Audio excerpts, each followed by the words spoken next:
Hello everyone, welcome to SAIMEDHA Koti Hyderabad. In this session, I would like to discuss about the AEE questions of induction machine. Let's start from this question. The question is, what is the condition to achieve regenerative braking of induction motor? Option 1, synchronous speed should be double and synchronous speed should be increased by factor of 1.5 and synchronous speed should be little higher than the rotor speed, and fourth one, synchronous speed should be little lower than the rotor speed. So for regenerative braking mode of operation, so for regenerative braking, the braking of induction motor, okay, the speed here, the slip must be the negative. So to get the slip is a negative, what is the requirement? We know the slip is equal to, okay, we know that the slip is equal to ns minus n by the ns value. So when ns is, okay, this is a, the ns synchronous speed is a less than the n, okay, this one, the slip is will become the negative values. That means induction machine operate as a generator and develop the torque which opposes the rotor rotation. So but only it is possible when the speed of synchronous speed is less than the speed of the rotor. So what are the options in this question? Synchronous speed should be little bit higher than the rotor speed. Synchronous speed should be little bit lower than the synchronous speed. So that option, the 4 is a correct for this question. Now let us discuss another question. So this is the question number 24. A constant V by F control induction motor is fed from the variable voltage source and variable frequency 3-phase voltage source inverter. The motor is operated within the base speed. Which of the following is true in the torque characteristics of the induction motor? So in the options we have it two torques. One is the starting torque of the motor and second one is the maximum torque of the motor. So what will happen in the V by F control? What will happen in the starting torque and maximum torque of induction motor in V by F control method? So in case of, okay, in the V by F control method, what we will do exactly, applied voltage is reduced below its rated value, and similarly, okay, this frequency of the motor is also reduced, and such that V by F ratio is a constant. So the reducing the voltage along with the frequency such that V by F ratio constant. When V by F ratio is a constant, then what will happen? So we know the starting maximum torque of the motor. So this maximum torque is directly proportional to the V1 by F square. Okay, this the V1 by F square. By keeping the V by F ratio constant, then what will happen? Suppose if the V by F ratio is a constant, the maximum torque produced by the motor remains same. So this one is also constant. Now coming to the starting torque. Now what will happen? Let's see the starting torque of the motor. Starting torque is a directly proportional to, so V square, okay, V1 square, and inversely proportional to the cube of the frequency. So this equation we can write, okay, this is the starting torque of the motor. So this equation we can write, starting torque is a directly proportional to the V1 by F ratio and inversely proportional to the frequency. So what we will do in the V by F control method? So voltage is reduced along with the frequency such that V by F ratio constant. So when V by F ratio constant, okay, but frequency of the machine is reduced, then what will happen in the starting torque? The starting torque of the motor increases. So what are the conclusions here? The starting torque of the motor increases and maximum torque of the motor is a constant. Okay, these are.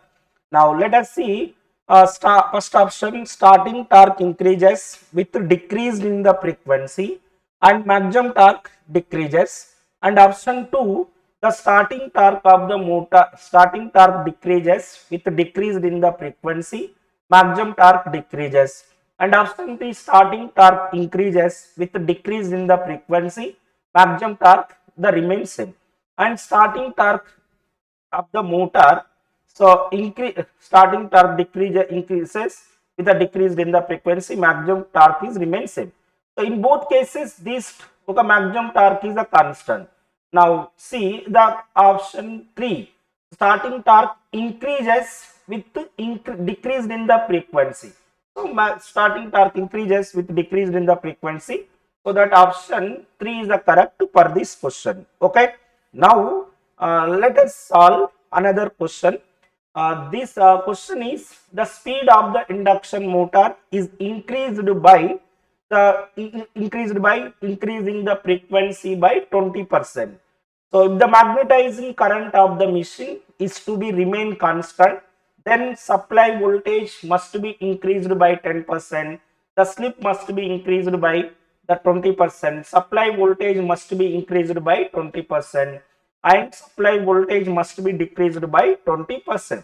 So what is given in this question? The given that that is a frequency of the motor increased by 20%. 20% is in, and there is a one condition. So to keep this magnetizing current, this magnetizing current is the constant. How much amount of the increment in the voltage or slip of the motor? So what will happen in the voltage point of view? So we know the flux phi is a directly proportional to the V by F ratio, and air gap flux in the machine is directly proportional to the V by F ratio. And let us assume this is the equation 1, and flux also directly proportional to the magnetizing current, and this is the equation number 2. So from 1 and 2 equations, 1 and the 2 equations, so we get the magnetizing current is the directly proportional to V by F ratio. So what was given in the question? Frequency is increased by 20%. This is increased by 20%, and to keep this magnetizing current constant, so applied voltage must be increased by 20%. So let's verify the option number 3. So supply voltage must be increased by the 20%. So that option 3 is the correct for this question. Okay. Next one. Let us solve question number 56. Question is, in a slip power recovery scheme of 3-phase induction motor drives, what is the operating speed with respect to the synchronous speed of the motor? So if the power is injected into the rotor circuit from the external source, so motor speed is always below the synchronous speed, and motor speed is reduced to the 0, and motor speed is above the synchronous speed, and motor speed is equal to the synchronous speed. So this question belongs to the concept of EMF injected method or slip power recovery method. Okay. Suppose some external power is injected into the rotor circuit, the speed of the motor above the synchronous speed. Okay, in case of the slip power recovery methods. Got it? So option 3 is the correct for this question. Now let us solve another question. Question number 65. The question is, reducing the speed in the 3-phase induction motor by using stator voltage control while supplying the constant load torque result air gap flux within the machine, the reduced efficiency, reduction in the rotor slip, or is the increased peak torque capability.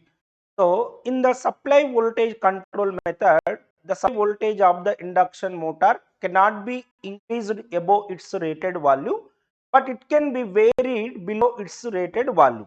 So what will happen? So in case of the stable operation of the induction. So in the stable operation of the induction machine, stable operation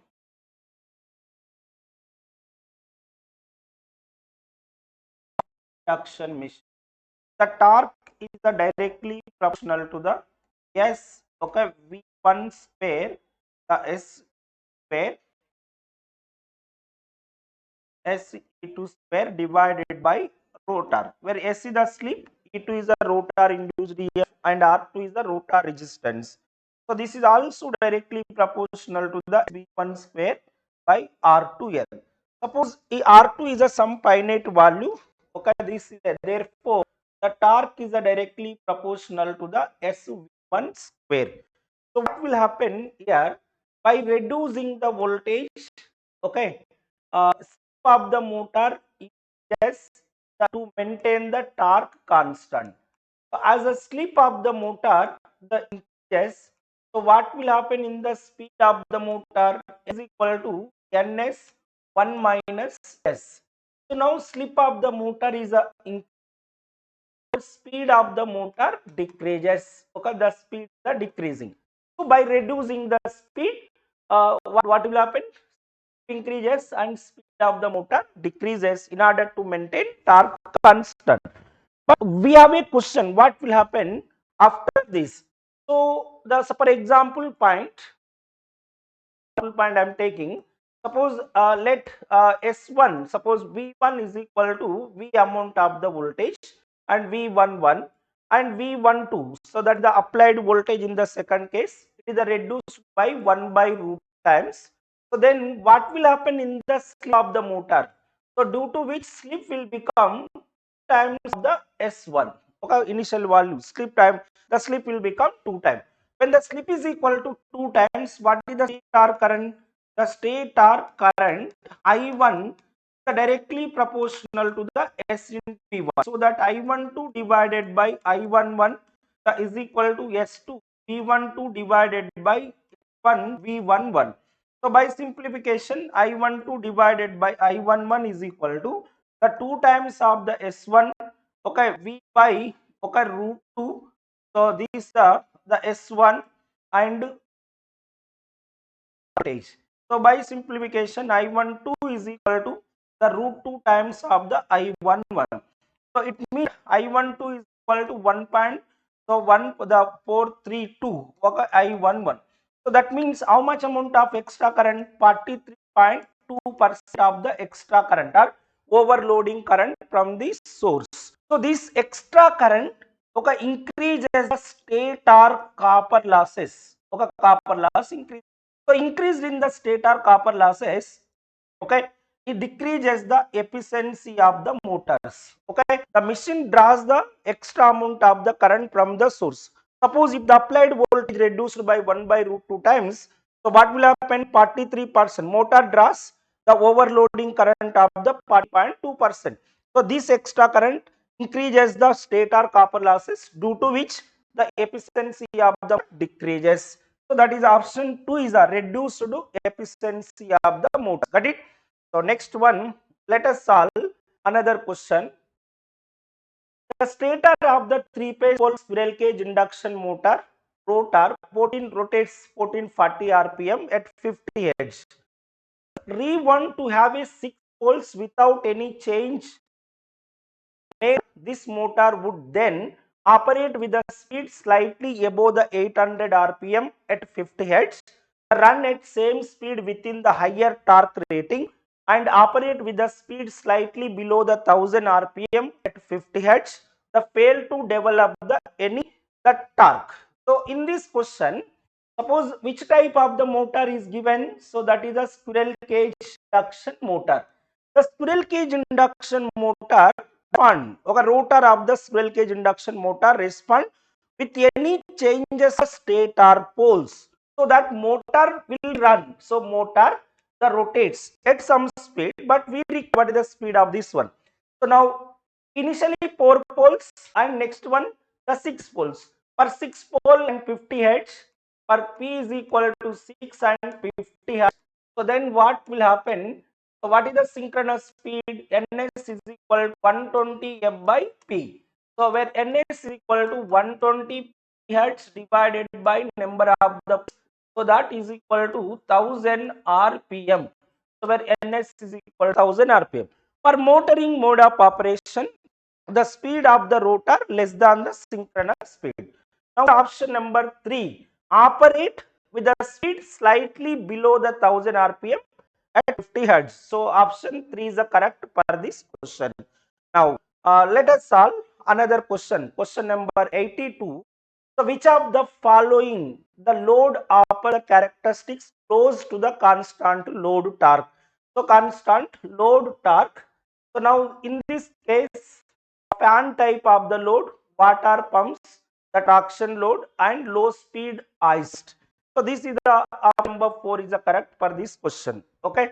Now next one, another question 106. A three-phase induction motor rated at 15 HP, the 1440 has efficiency of the 80% and operate at power factor of 0.1 lagging, and while delivering the rated output power, what would be the reactive power drawn motor under this condition? So we have options. Okay. And so how do we find out the reactive power? The formula to find out the reactive power. So pan the P tan theta. Okay. So where P is the formula to find out the reactive power. Suppose if you know the active power, so then we can find directly reactive power is equal to Q is a the P into tan theta. P in the sense, okay, active power output or active power the of the machine is the power factor angle. So this power factor angle here. So we here given that efficiency is given and also output of the motor is also given. So now this value is equal to, okay, the 15 output of the machine is equal to 50 HP. So now that means 15 into, okay, the 15 into 746, okay, 46 watts. Okay.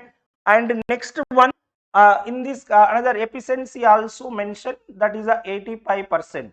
So we know efficiency of the machine, so that is a ratio of output power, okay, this output power to the input power multiplied by 100 percentage efficiency of the machine, so that it is equal to 0.85, the 15 into 746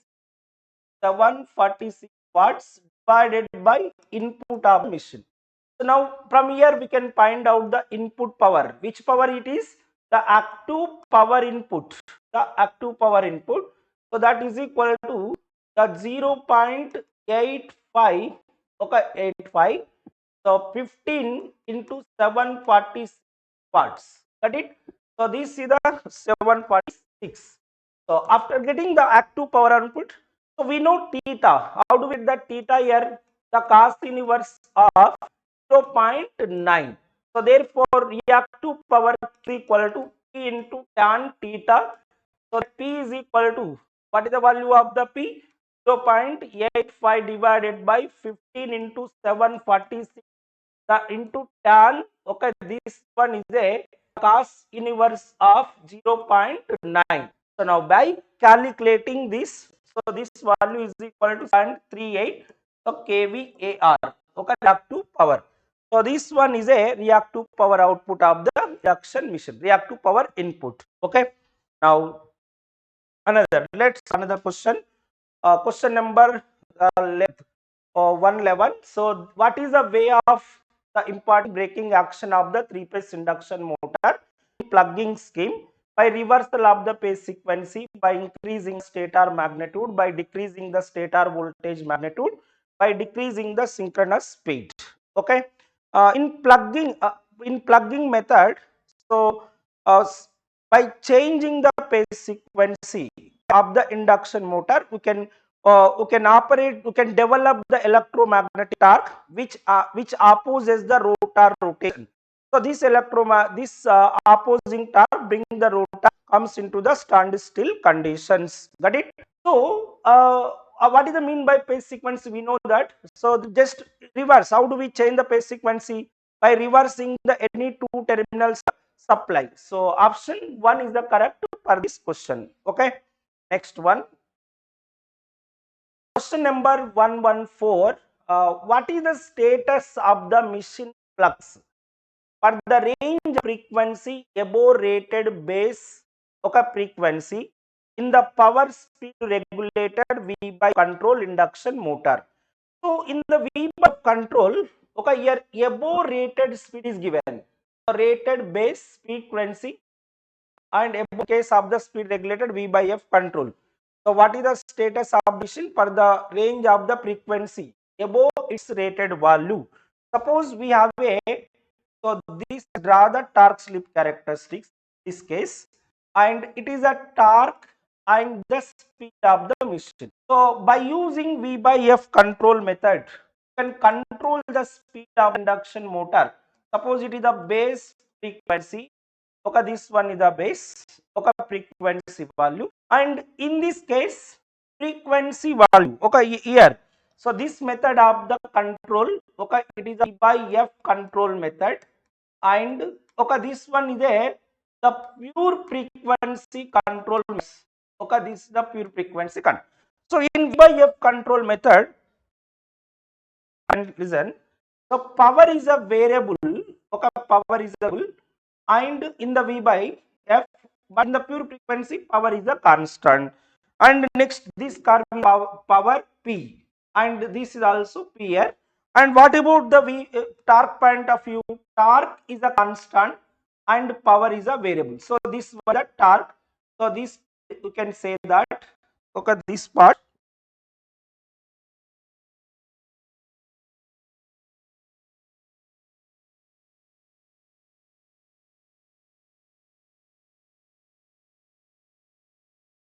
So this is exactly base frequency. It's a less than F, the F rated value, and it is a F is a greater than the rated frequency. So for above, what will happen? So the speed of the machine. Listen, the flux point of view.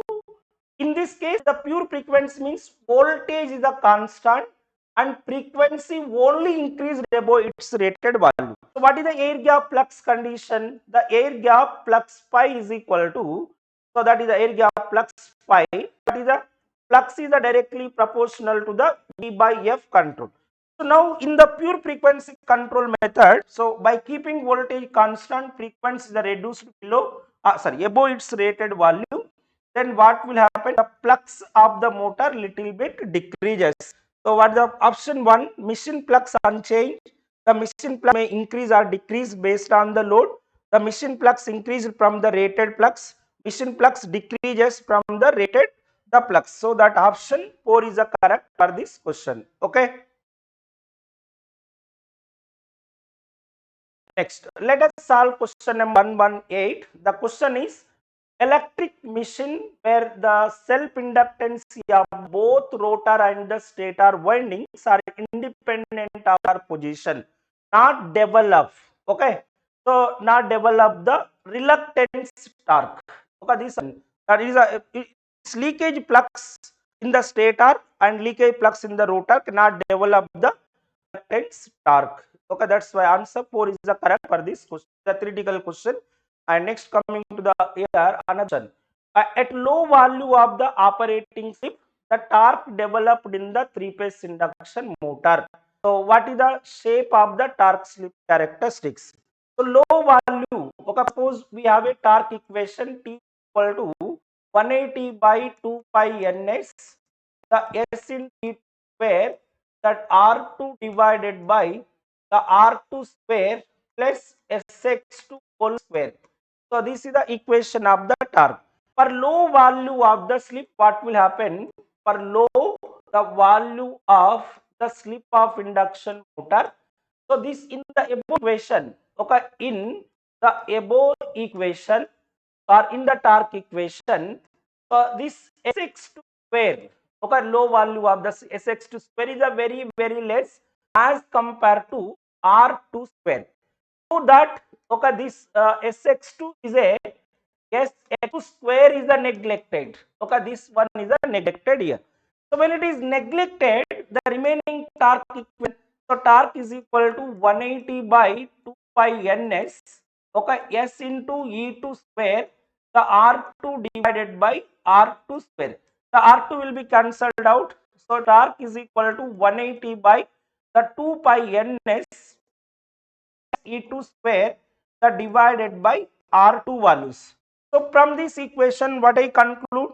So torque is a directly proportional to, okay, directly proportional to the slip of the motor. So when torque is directly proportional to the slip, what is the shape of the torque slip characteristics? The shape of torque slip characteristics are linear, okay, or straight line. So linear proportional to the slip. So option 3 is the correct question. Okay. Solve another question. A 3-phase induction motor with a 6-pole winding is rotating at 1200 rpm. The speed of the rotation in the electrical and mechanical radians. Electrical and the mechanical radians point of view. So electrical, first one let us find out the omega m is equal to. So this is the mechanical radian. In the radians, suppose speed is given. The given that the speed in rpm, the speed n is equal to 12 rpm. Okay, in the revolutions per minute. So now what is the mechanical speed? Okay, this is the speed in the radius. The omega m is equal to 2 pi n by, okay, 60. So 2 pi, okay, n. The n is at 1200 rpm divided by 60. So now therefore simplify this. So now this say, okay, 20, so that it is equal to 45. Okay, 40 into 5. And this is the mechanical. And but we required electrical. How do we get the electrical? So what is the relation between electrical angle and mechanical angle? So omega E is equal to P by 2 omega M. How many number of the poles? 6 pole machine. By 2 to 45. So therefore this is equal to 3. So that 125. So initially mentioned electrical, then after mechanical radians. So electrical point of view, so this one is the 1 and this is the 2. So electrical angle is the 125 and mechanical angle is a 45 radians. So option 3 is the correct for this question. Okay. Next, let us solve another question. In rotor resistance control of the induction motor, which one of the following is true with increasing the rotor resistance? Okay, the given method is the resistance control method. The resistance control method. Okay, the rotor resistance control method. The rotor resistance control method, that increased in the rotor resistance increases, then what will happen? So what are the conditions? One is the maximum torque, starting torque, okay, and the slip at which maximum torque. For 3 conditions are there. So first one, let us find out the first one, starting torque of the motor, the directly proportional to the rotor resistance. So increased in the rotor resistance increases the starting torque of the motor. And second parameters, so that is a maximum torque. This maximum torque is the independent of, okay, this independent of rotor resistance. So therefore this maximum torque remains same. Maximum torque is constant. Okay. Next one, slip corresponding to the maximum torque. So what is the formula to find out the slip corresponding to the maximum torque? S maximum is equal to R2 by X2. So this S maximum is directly proportional to the rotor resistance R2. So therefore, as rotor resistance increases, then what will happen? The slip corresponding to the maximum torque increases. Now let us see the maximum torque increases starting. So this option is not correct. Maximum torque remains same. The starting torque increases and slip at which maximum torque occurs increases. So this option is a correct. Let's verify other options also. Maximum torque increases, so that this is not at all correct. And option 4, maximum torque remains unchanged. The starting torque decreases. The slip at which maximum torque increases. This is also not correct. So that option 2 is a correct for this question. Okay. Okay. This was the discussion of AEE questions of induction machine. Thank you.